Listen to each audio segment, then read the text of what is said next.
So today is airplant watering day. So what I do is I take the airplants one at a time.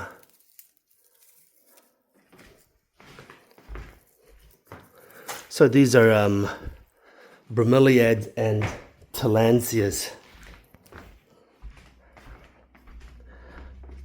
But they're all airplants. So this one here, forget the species, doesn't matter. But look, it's flowered and now it's got little pups. Can you see the little pups? There. And I just, first I dunk it in, good and hard, and then just leave it there to soak. And I take all of them and I give them a soak. So this is a xenographica. It's quite a nice little size. Still growing, it's still a baby. This one's Iotopa or something. Yeah, I forget the species. Like I said, I don't get too involved in the species. I try to get the ones that I like, and then I learn how to look after them. So this one is cool. This one looks like a fucking alien. Look at this thing. Look at that. It's like an alien. So that one there is a trick to it. You want to submerge it fully. See all the bubbles. Yeah, and really. And then when I got it, it was already attached to a piece of wood.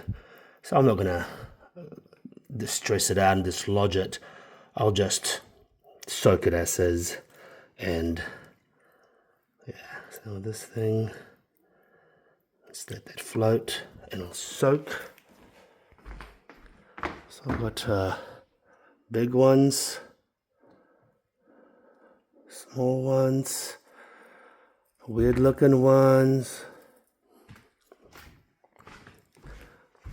So I'll take you all through the different species that I have. This one is a cool one. Look at this thing.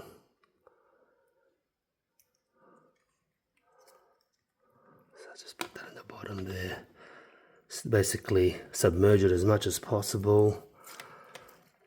So some of them are quite common. Some of them are relatively hard to find and rare in New Zealand.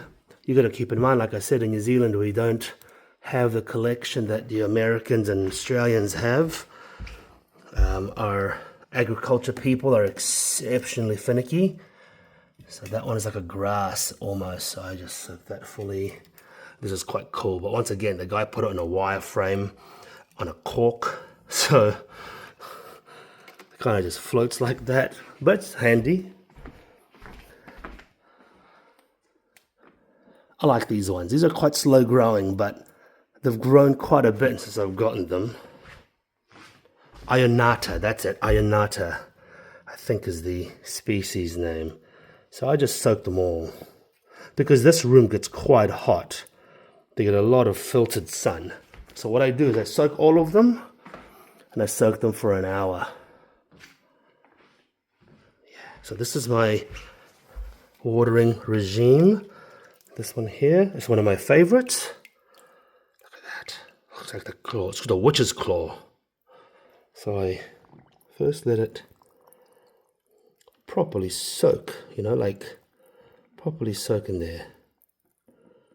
And it's grown since I got it, and then just soak that. There you go, and just let it sit. And then I've got some Spanish moss in the bathroom as well. So what I do is I pump.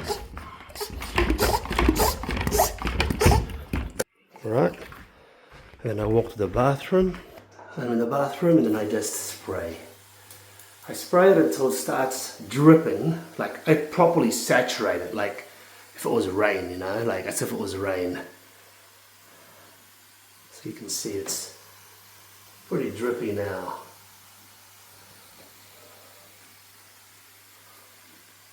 And that's my watering regime for my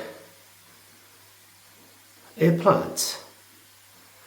And I don't really have more space for the air plants, so I'm not expanding them, and also the stuff that are available now, it doesn't really interest me as much anymore because I've kind of collected the ones I like the look of. So I'm like, yeah, okay, I'll keep these ones and I'll grow these ones. That's it.